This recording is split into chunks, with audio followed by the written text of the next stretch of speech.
Ben böyle bir kanvas kullandım. Bir kısmını yaptım. Kalanını birlikte yapalım istiyorum. Bakın kanvasım benim bu şekilde. Bazı kanvaslar var böyle buraları dümdüz. Onlarla yapmak daha kolaydır.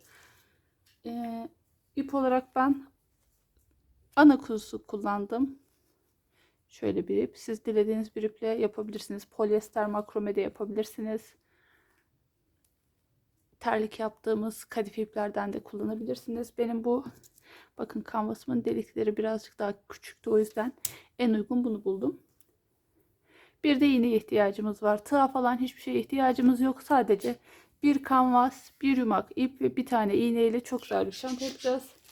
Çantamız için ben renk olarak gold aksesuarları daha uygun buldum. Sonrasında bu gold aksesuarları takacağız.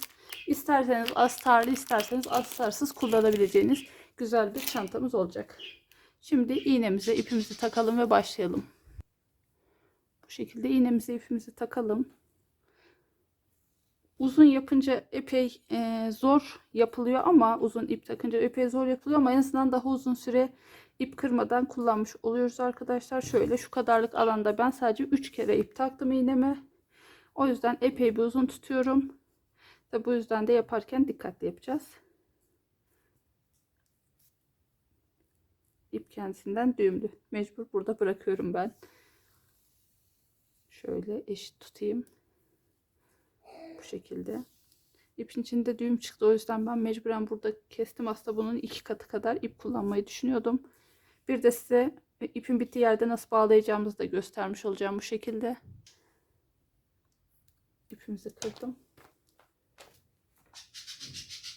Şöyle düğüm atmayacağım ucuna. O düğümü bir önceki ipe atacağım. Burası benim düz tarafım. Bakın şöyle yakından göstereyim.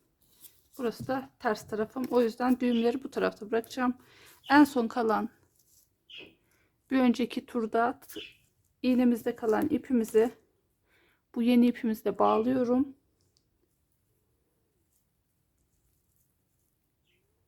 Bir düğüm attım.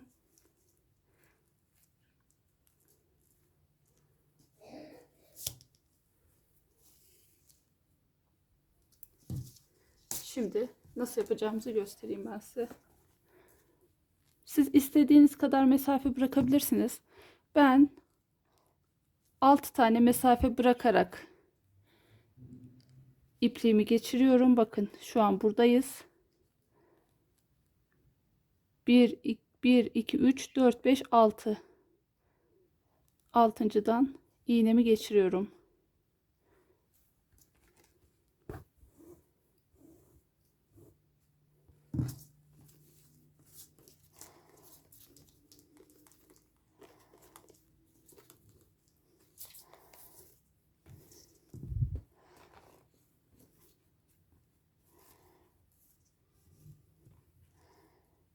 Burası.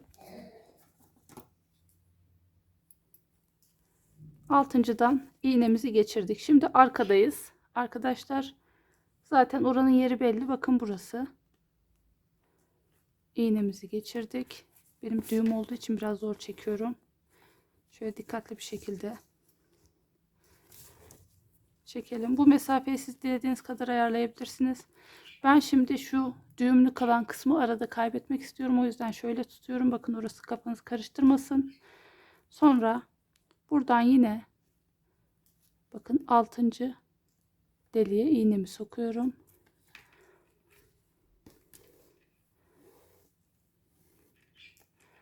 Evet. Şimdi arkadayız. Arkadan buradayız. Bakayım.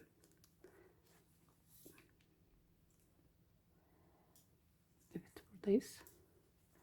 İğnemi çıkarıyorum. İp yürütüyor gibi bir şey oluyor arkadaşlar. Şurası yine düğümlü yerimiz. Orayı içeriden kaybedeceğim. Birkaç turda kaybolacak. Yine sıradaki deliğe iğnemi geçiriyorum.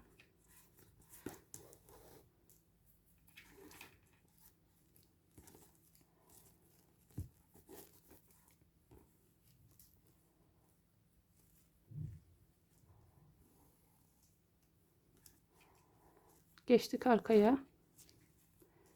arkada sıradaki deliğimiz.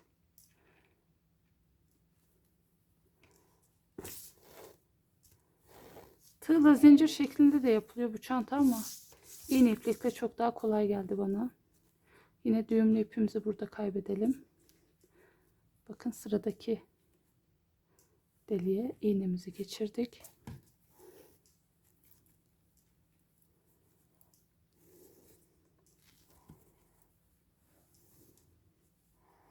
Evet. Şimdi arkadayız. Sıradaki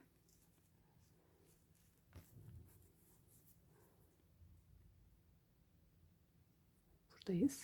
Evet.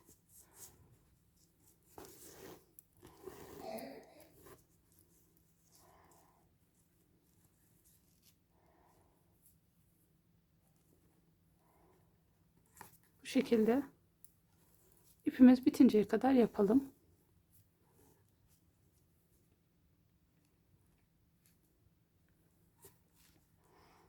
Dediğim gibi ben 6 tane bıraktım mesafeyi de kanvasımın bu kutucukları delikleri biraz küçük. Daha geniş kutucuklar varsa 5 tane de bir de yapabilirsiniz siz. Tamamen elinizdeki kanvasın kutucuklarına bağlı arkadaşlar. Bu şekilde devam ediyoruz.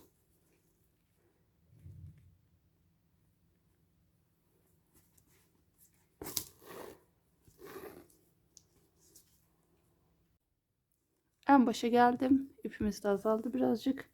En son buradayız. Üst sıraya nasıl geçeceğimizi göstereceğim. Yine başladığımız yeri bir sayıyoruz. 1, 2, 3, 4, 5, 6. Bakın burası bitiş noktamız.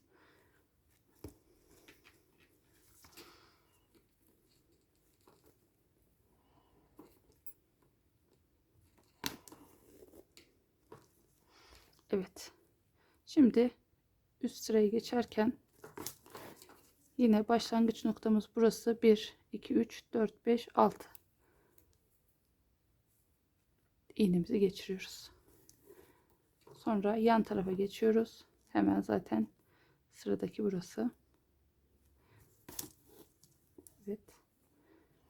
Sonra hemen onun yanı. Benim kanvasım biraz şekilli. O yüzden bu kenarlarda küçük ilmekler var. Sizin kanvasınızı daha düzgün, daha kare olanlardan seçerseniz daha kolay yaparsınız. Şimdi hemen yana geçiyorum.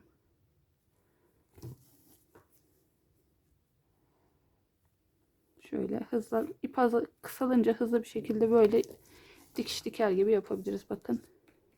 Hemen yandaki ilmek, sonra bir sonraki ilmek diyorum, delik. Bakın böyle. Hemen yandaki delik geçiyoruz. Bir sonraki delik.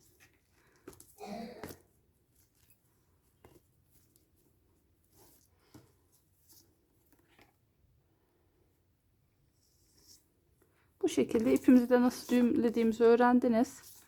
Tüm çantaya aynı yöntemi uyguluyoruz.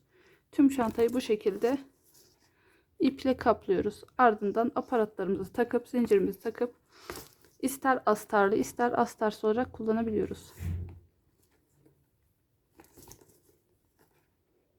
Böyle. Bir tur daha geçirebiliriz galiba. İpim yeter ona. Evet, ipimiz bu kadarken yine kıralım. Videonun başında gösterdiğim gibi ikinci ipe geçiş yapalım. Bakın burası. Ya dilediğiniz taraf ters. Hangi taraf daha düzgün duruyorsa orayı düz taraf yapın. Diğerini ters taraf yapın. Bakın. Arkası da bu şekilde. Böyle çantamızın tamamını bu şekilde iğneye iplik takarak tamamlayalım. Böyle devam ediyorum arkadaşlar. Diğer tarafa geçtim. Şöyle. İster beşli ister altılı. Şu köşeleri de bakın benim ovaldi. Buraları da yaptım. Bu şekilde. Dediğim gibi ipi çok uzun tutunca şey oluyor, biraz sıkıntılı oluyor ama olsun. En azından daha çok alanı örmüş yapmış oluyoruz, işlemiş oluyoruz.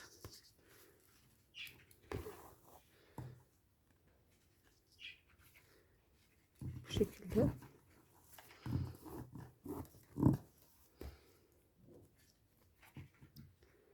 Kolay bir iş zaten.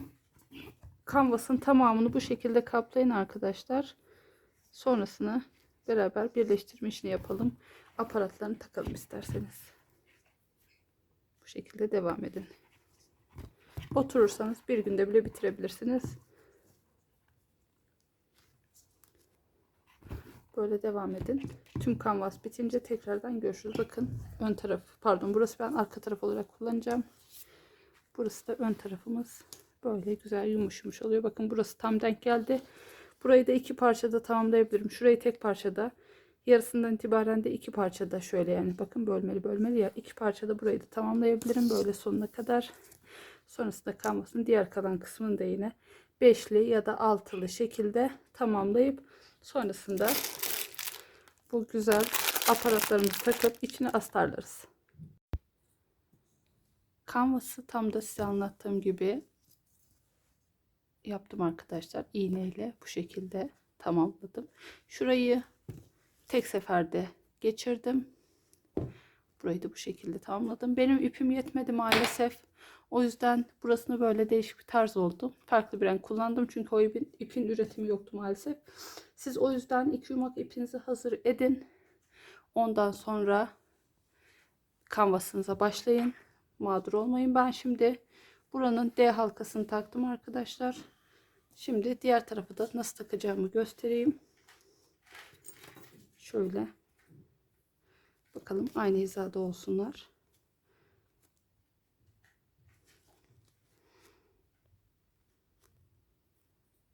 Bu kafi. Bunu dikecek kadar ip ayırdım kendime. Şimdi bunu örerken de yani daha doğrusu şurayı işlerken de yapabilirdim ama ben sonradan yapmayı tercih ettim. Bu şekilde birkaç tur etrafından dönelim arkadaşlar. Bunu buraya sabitleyelim. Zaten tüylü ip olduğu için çok da sırtmayacak. İpimiz de ya iğneye taktığımız ip de 2 kat olduğu için yeterince sağlam olacaktır.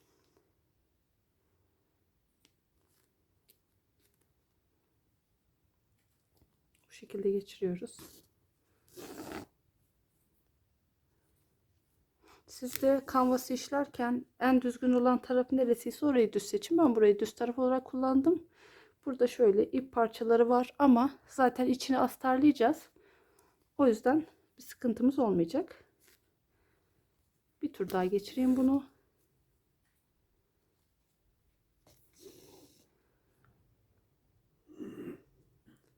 İyice sağlam olsun.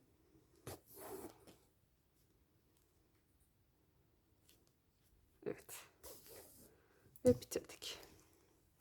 Bir düğüm atalım.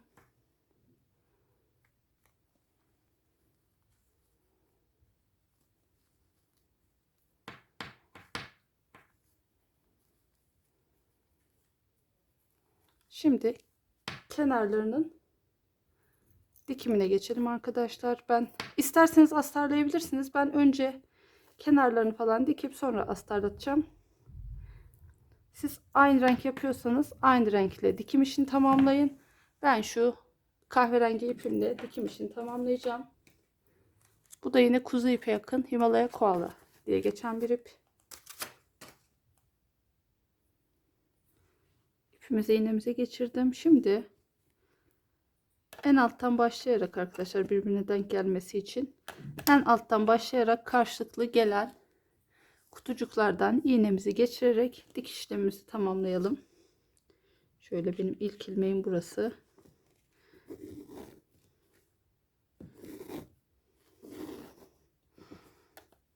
Şurayı da biraz unutayım, düğüm attım ama onun karşısına denk gelen yer burası. Bakayım. Evet. Kaydırmamaya özen gösterin. Düz olması için karşılıklı gelen yerlerden. Benim delikler biraz küçük olduğu için iğneyle yapıyorum. Eğer siz delikleri büyük olan, kutucukları büyük olan kanvasa sahipseniz tığla bile birleştirebilirsiniz. Ben bu şekilde tamamlıyorum. Böyle herhangi bir kaydırma yapmadan, herhangi bir kutucuk atlamadan karşılıklı gelen kutucuklardan iğnemizi geçirelim. Ve dikiş işlemimizi tamamlayalım. Ardından diğer aparatlarımızı takacağız ve çantamızı astarlayacağız. Dilerseniz astarsız kullanın. Tercihinize kalmış. Evet, bu şekilde bakın. Şöyle buradan da burası.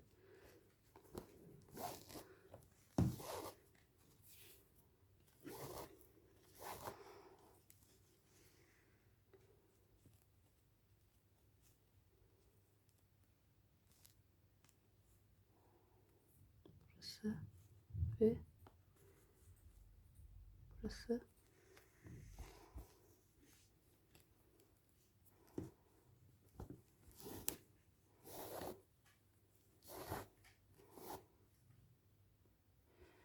Bu şekilde dikişimi tamamladım arkadaşlar. Şimdi buradan şu tarafa döneceğim.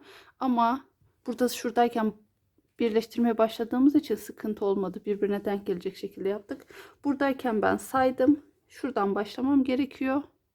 Aynı şekilde buradan da sayacağım. Oradaki ilmekten geçireceğim. Sonra aşağı doğru tek tek ilerleyeceğim. Ben bu şekilde işaretler koydum. 35 tane ilmek gerekiyordu benim için kutucuk. Onları işaret koydum. Şimdi şu en tepeye bakayım. Şu şekilde düz iğnemizi geçirelim. Böyle işaretlediğim yere kadar.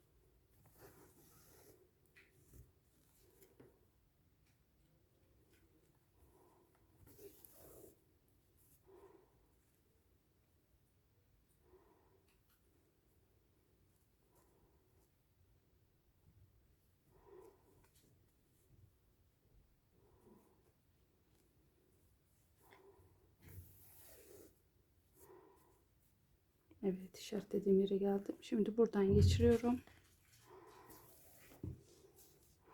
Sonra karşısına denk gelen yerden alıyorum ilmeği.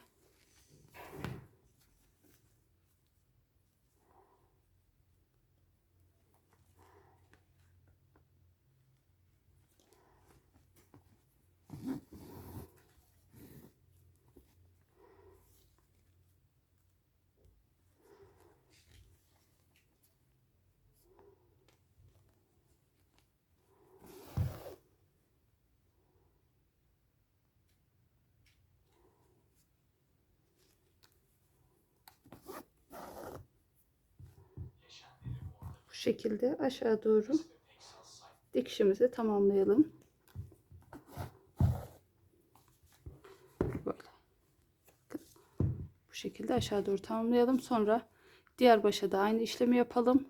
Sonra şurasını da bir sıra şuradaki gibi geçelim. Sonra da bu zincirimizi ve diğer aksesuarlarımızı takalım. Bunları böyle birleştirdim arkadaşlar. Bakın bu şekilde. Diğer tarafı da birleştirdim. Sonra iğneyle şuraları yaptığım gibi bu kenarları bir sıra geçtim. Şöyle dikiş diker gibi burayı ördüm. Ya örmedim de diktim diyelim. Bir sırada bu kenarlarına geçtim. Sonra yanlara zincirimi taktım. Şimdi sırada bu aparatımız var arkadaşlar. Çantamızın tam ortasını bulalım. Bunu takalım. Ardından onun hizasına da alt tarafa da bunu takalım. Sonrasında astarımızı yapalım. Şimdi metreyi alayım, hemen bir ölçelim. Metremizle şu şekilde ölçtüğümüzde 26 santim. Yani 13. santimle 14. santimin arasında denk gelecek. Benim bu ucum şu şekilde iğneli arkadaşlar. Şöyle takıyorum. Ve bu şekilde elimle sıkılaştırıyorum. Böyle. Bu şekilde sıkılaştırdım. Bunun hizasına denk gelecek şekilde bu aparatımı da takıyorum. Bakayım. Şöyle bir geçireyim. O şekilde takayım en iyisi. Nereye denk geliyor? Şuraya.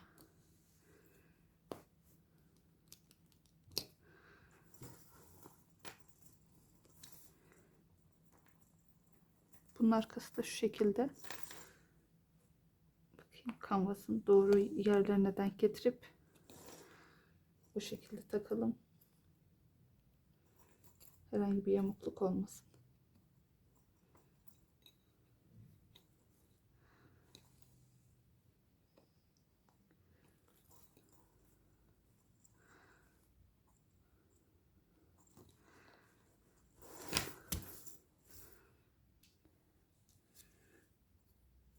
Bunu böyle geçirdim. Tam net göremeseniz de burada. Şimdi şu parçayı takıyorum. Ve sık bir şekilde